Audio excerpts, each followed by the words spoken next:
எனதன்பு மிதுனராசிக்கார நேயர்களுக்கு எனதினிய வணக்கம். நம்ம இன்னைக்கு வீடியோ பதிவுக்கு முழுமையா போறதுக்கு முன்னாடி முருகரை மனதார வணங்கிட்டு வீடியோ பதிவுக்குள்ள போகலாங்க. ஓ முருகா போற்றி, ஓ முருகா போற்றி, ஓ முருகா போற்றி.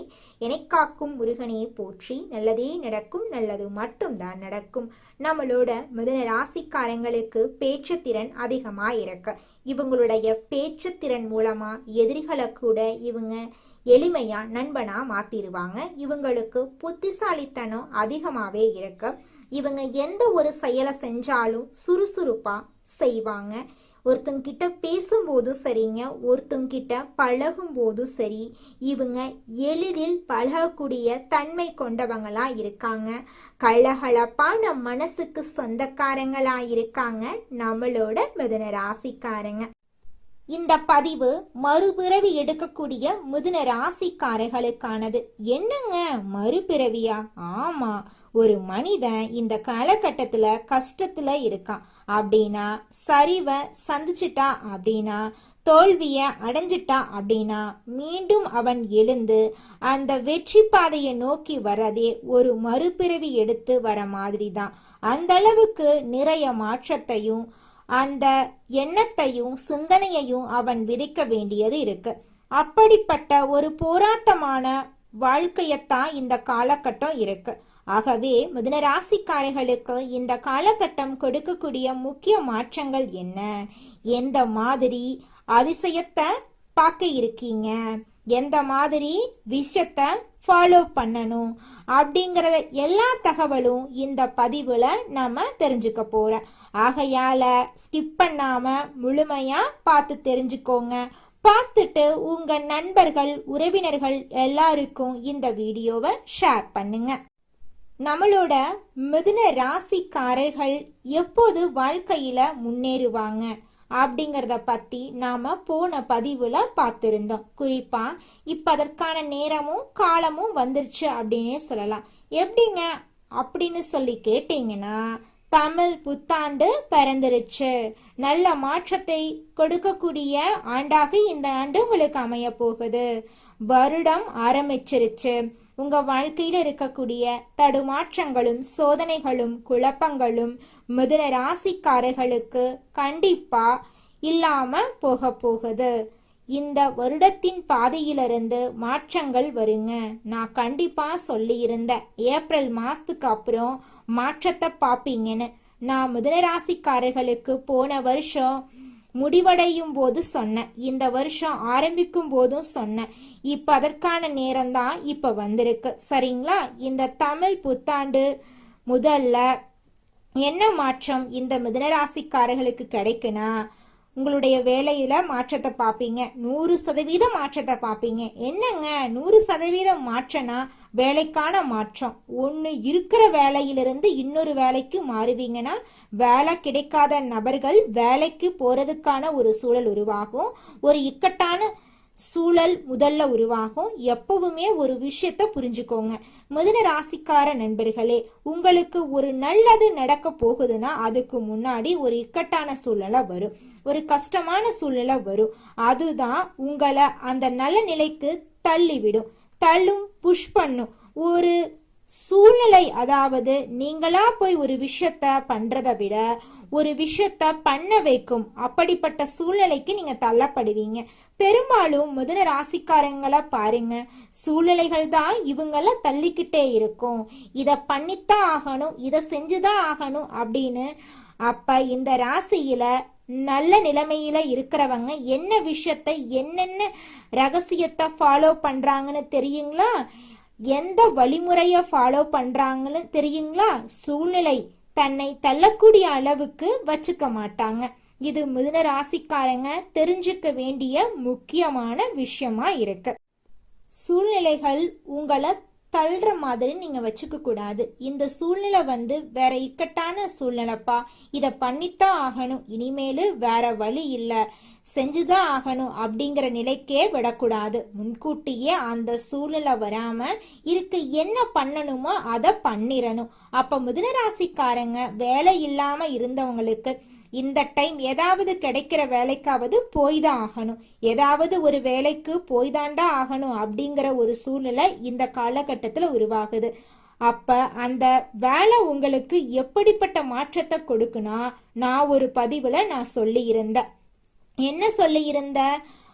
ஐயா, நம்ம கிட்ட ஜாதகம் பார்த்த நபரே ஒருத்தர் கேட்டிருந்தாரு, அம்மா நீங்க சொன்ன மாதிரி நல்லதே நினைச்சிட்டு இருந்தேன், ஒரு வேலைக்கு போகணும்னு கற்பனை பண்ணி பார்த்துட்டே இருந்தேன், ஆனா நான் நினைச்சது ஒண்ணு நடந்தது ஒண்ணு, சம்பந்தமே இல்லாத ஏதோ சாதாரண ஒரு வேலை கிடைச்சிருச்சு, ஆனா நான் அந்த நினைச்ச வேலை எனக்கு கிடைக்கவே இல்லை அப்படின்னு சொன்னாங்க. அப்ப நம்ம சொன்ன விஷயம் என்ன? உங்களுக்கு பிரபஞ்சம் ஒரு விஷயத்த கொடுக்குது அப்படின்னா காரணம் இல்லாம கொடுக்காது.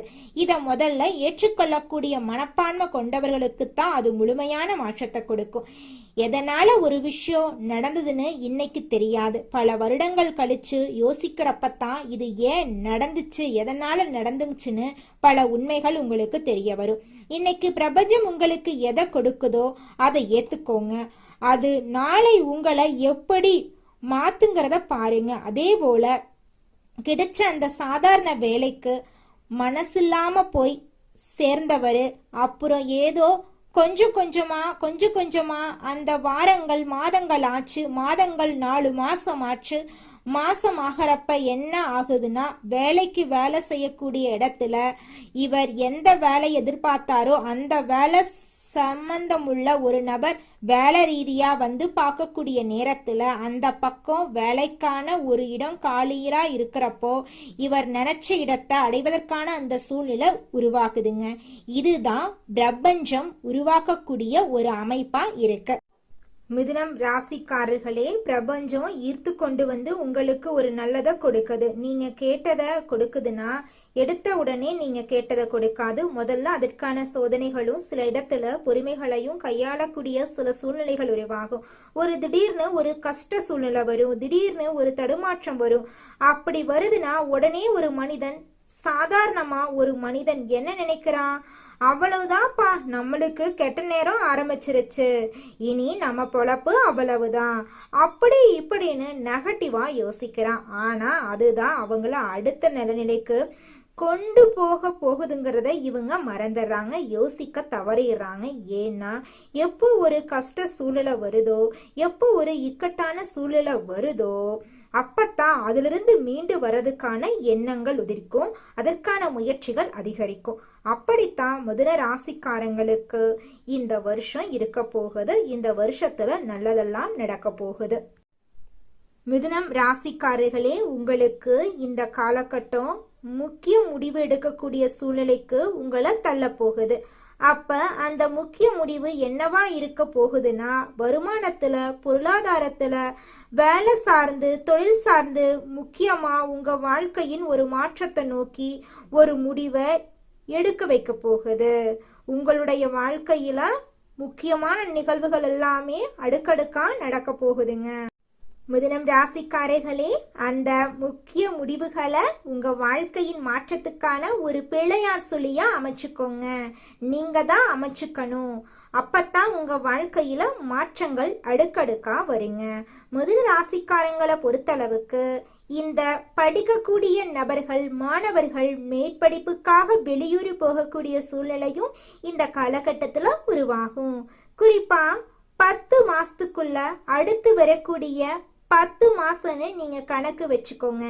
ஏப்ரல் இந்த மாசத்துல இருந்து 10 மாசத்துக்குள்ள மாற்றத்தை நீங்க கண்டுபிடிக்க போறீங்க. உங்க வாழ்க்கையில நிறைய மாற்றங்கள் வரப்போகுது. ஜோதிட சாஸ்திரத்துல 3ஆவதா அமைந்துள்ள ராசி தாங்க நம்மளோட மிதுனம் ராசி. நம்மளோட மிதுனம் ராசிக்காரங்க தைரியசாலியா இருப்பாங்க. மிதுனம் ராசியனுடைய அதிபதி புதன் பகவானுங்க. மிதுனம் ராசியில் இருக்கக்கூடிய நட்சத்திரம் யாராருன்னு பார்த்தீங்கன்னா, மிருகசீரிசம் 3, 4ஆம் பாதங்க, திருவாதிரை, புனர்பூசம் 1, 2, 3ஆம் பாதம். இவங்க எல்லாரும் நம்மளோட மிதுனம் ராசியில இருக்கக்கூடிய நட்சத்திரங்க. புதன் பகவான் மிதுனம் ராசிய ஆட்சி செய்யறாருங்க. நம்மளோட மிதுனம் ராசிக்காரங்களுக்கு நட்பு ராசியா இருக்கக்கூடியவங்க யாராருன்னு பார்த்தீங்கன்னா, ரிஷபம், கன்னி, துலாம். இவங்க எல்லாரும் நம்மளோட மிதுனம் ராசிக்காரங்களுக்கு நட்பு ராசியா இருக்காங்க. மிதுனம் ராசிக்காரங்க வாழ்க்கையில எவ்வளவு கஷ்டம் வந்தாலும் தைரியத்தை விட மாட்டாங்க. முயற்சி பண்ணிக்கிட்டே இருப்பாங்க. அடுத்தவங்க செய்ய முடியாதுன்னு ஒதுக்கி வச்ச காரியத்தை கூட அழகா திட்டம் தீட்டி அந்த காரியத்துல வெற்றி அடையக்கூடியவங்களா இருப்பாங்க. நம்மளோட மிதுனம் ராசிக்காரங்க எப்போதுமே சுறுசுறுப்பா இருப்பாங்க. மீன் போன்ற அழகிய கண்களை கொண்டவங்களா இவங்க இருப்பாங்க. இவங்களுக்கு சோம்பேறித்தனம் சுத்தமா கிடையாதுங்க. அடுத்ததாக நம்முடைய மிதுன ராசியில் இருக்கக்கூடிய ஒவ்வொரு நட்சத்திரக்காரர்களுக்கும் இந்த மாதம் எப்படி அமைஞ்சிருக்குன்னு தெரிஞ்சுக்கலாங்க. நம்மளோட மிதுன ராசியில் இருக்கக்கூடிய முதலாவது நட்சத்திரம் மிருகசீரிசம் 3-4 பாதம். உங்களுக்கு இந்த மாதம் எப்படி அமைஞ்சிருக்குன்னு தெரிஞ்சுக்கலாங்க. இந்த மாதம் நீண்ட தூரத்துல இருந்து வரும் தகவல்கள் நன்மையாக இருக்குங்க. கூர்மையான மதிநுட்பத்தால எந்த பிரச்சனையும் எளிதாக நீங்க தீர்த்துருவீங்க.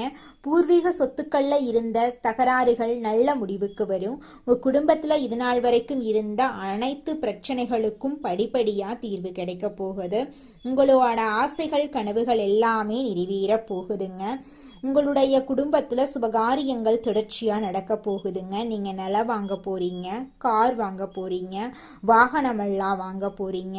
30 வயசு ஆயிருச்சு, தலைமுடி நரைச்சு போச்சு, எனக்கு திருமணம் நடக்குமா நடக்காதா அப்படிங்கிற குழப்பத்துல இருந்த மிதுன ராசியில் இருக்கக்கூடிய மிருகசீரிசம் 3-4 பாதத்தை சேர்ந்தவங்களுக்கு இந்த காலகட்டத்துல உங்களுக்கு ஏற்ற சரியான வாழ்க்கை துணையோடு உங்களுக்கு திருமணம் நடக்க போகுதுங்க. அடுத்ததாக நம்முடைய மிதுன ராசியில் இருக்கக்கூடிய நட்சத்திரம் திருவாதிரை. உங்களுக்கு இந்த மாதம் எப்படி அமைஞ்சிருக்குன்னு தெரிஞ்சுக்கலாங்க. இந்த மாதம் தொழில் வியாபாரம் திருப்திகரமா நடக்குங்க. பார்ட்னர்கள் ஒத்துழைப்போட வியாபாரத்தை விரிவாக்கம் செய்ய நீங்க முயற்சி செய்வீங்க. கடிதம் மூலமா வரும் தகவல்கள் நல்ல தகவலா உங்களுக்கு இருக்குங்க. வர வேண்டிய பணம் உங்க கைக்கு வந்து சேருங்க. உங்க வாழ்க்கையில் இருக்கக்கூடிய அனைத்து கஷ்டங்களும் காணல் நீரா கரைஞ்சு போயிருங்க. உங்களுடைய எண்ணம் போல உங்க வாழ்க்கையில நல்லது மட்டும்தாங்க நடக்கும். கெட்டது என்ற பேச்சுக்கெல்லாம் துளி கூட இடம் கிடையாதுங்க. உங்களுடைய உடல்நிலை ஆரோக்கியமா இருக்க போகுதுங்க. உங்களுடைய மனக்கவலைகள் காணல் நீரா கரைஞ்சு போக போகுதுங்க. அடுத்ததாக நம்முடைய மிதுன ராசியில் இருக்கக்கூடிய நட்சத்திரம் புனர்பூசம் 1-2-3 பாதம். உங்களுக்கு இந்த மாதம் எப்படி அமைஞ்சிருக்குன்னு தெரிஞ்சுக்கலாங்க. இந்த மாதம் உத்தியோகத்தில் இருக்கிறவங்களுக்கு வீண் அலைச்சல் ஏற்பட்டாலும் எடுத்த வேலையை எப்படிப்பட்டாவது செஞ்சிருவீங்க. புதிய வேலைக்கு முயற்சி செய்யறவங்களுக்கு சாதகமான பலன் தரும். மாணவர்களுக்கு கல்வியில வெற்றி பெற எடுக்கும் முயற்சிகள் சாதகமான பலனை தரும். எனக்கு திருமணம் ஆயிருச்சு, 4-5 வருஷம் ஆச்சு, போகாத கோவில் இல்லை, பண்ணாத பரிகாரம் இல்லை அப்படின்னு கண்ணீர் சிந்திட்டு இருக்கக்கூடியவங்களுக்கு இந்த காலகட்டத்தில் நிச்சயமாக குழந்தை பாக்கியம் கிடைக்க போகுதுங்க. நீங்கள் இது நாள் வரைக்கும் பணங்காசு 4-5 பேர்கிட்ட கடன் வாங்கி ஒவ்வொரு நாளையும் வாழ்ந்திருப்பீங்க. ஆனால் இனி வரக்கூடிய காலங்களில் நீங்கள் 4-5 பேருக்கு பணங்காசு கடன் கொடுக்கக்கூடிய அளவுக்கு செல்வாக்கில் உயர்ந்த வாழ்க்கையை நீங்கள் வாழ போறீங்க. நல்லதுதான் நடக்குங்க. நல்லது மட்டும்தாங்க நடக்கும். கெட்டது அப்படிங்கிற பேச்சு துளி கூட இடம் கிடையாதுங்க. குலதெய்வம் எங்கேயோ இருக்குது, என்னமோ இருக்குது அப்படிலாம் நீங்க நினைக்க வேண்டாங்க. நீங்க எங்கிருந்தாலும் ஒரு தீபம் ஏத்தி வச்சு அந்த தீப ஒளியில தெய்வங்கள் இருக்கிறாங்க அப்படின்னு நினைச்சு வழிபாடு செய்யுங்க. குலதெய்வமே தெரியாவிட்டாலும் வீட்டுல தீபம் ஏற்றி வச்சு ஏதாவது ஒரு நல்ல நாள்ல குலதெய்வத்தை நினைச்சு வழிபாடு செய்யுங்க. குலதெய்வ வழிபாடு குலம் காக்குங்க, குலம் தலைக்கும். முதல்ல குலதெய்வம், அப்புறம் இஷ்டப்பட்ட தெய்வம், அப்புறம் உங்களுக்கு விருப்பப்பட்ட தெய்வங்க. எந்த கோயிலுக்கு போனாலும் என்ன பண்ணாலும் ஏற்றமில்லை அப்படின்னு நீங்க சொல்லுவீங்க. தினமும் எந்திரிச்ச உடனே சூரிய பகவான நமஸ்காரம் பண்ணுங்க. அவங்களுடைய அனுகிரகம் இருந்தா போதும். மற்ற கிரகங்கள் எல்லாம் சாதகமா இல்லைனா கூட பரவாயில்ல, அந்த சூரியனுடைய பிரகாசம் உங்க வாழ்க்கையவே பிரகாசமா மாத்திருங்க.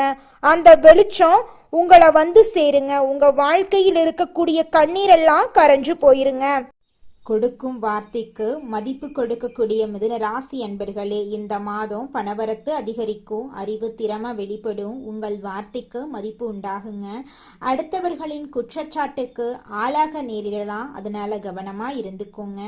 அதிகமா உழைக்க வேண்டி இருக்கும், தொழில் வியாபாரத்துல லாபம் கிடைக்கும், சாமர்த்தியமாக வாடிக்கையாளர்களுடன் பேசி அவர்களை தக்க வைத்துக் கொள்வீங்க. உத்தியோகத்துல இருக்கிறவங்க எதிர்காலம் பற்றிய திட்டங்களை வகுப்பீங்க. பணவரத்து இருக்கும், குடும்பத்துல கணவன் மனைவிக்கிடையே இருந்த மனவருத்தம் குறைஞ்சு போயிரும். குடும்பத்துல இருப்பவர்களின் ஒத்துழைப்பு உங்களுக்கு கிடைக்கும். பிள்ளைகளின் மீது கவனம் தேவை. வாகனங்களால செலவு இருக்கும். குடும்ப உறுப்பினர்களின் உடல் நிலையில கவனம் தேவை. பெண்களுக்கு மற்றவர்கள் உதவியுடன் செய்யும் காரியங்கள் சாதகமான பலனை தரும். சிக்கனத்தை கடைபிடிக்கிறது நல்லது. மாணவர்களுக்கு சக மாணவர்கள் நண்பர்களிடம் அதிகம் பேசி பழகிறத தவிர்ப்பது நல்லதுங்க. பாடங்கள்ல கூடுதல் கவனத்துடன் படிக்கிறது நன்மை தரும். கலைத்துறையினர்களுக்கு கவனம் தேவை. எதிர்பாலினத்தாரிடம் பழகும்போது எச்சரிக்கை தேவைங்க. எதை பற்றியும் கவலைப்படாம தீர ஆலோசித்து எதையும் செய்யறது நல்லது. கடன் கொடுக்கிறது, ஃபைனான்ஸ் போன்றவற்றில் மிகவும் கவனமாக இருக்கிறது உங்க வாழ்க்கைக்கு ரொம்பவும் நல்லது.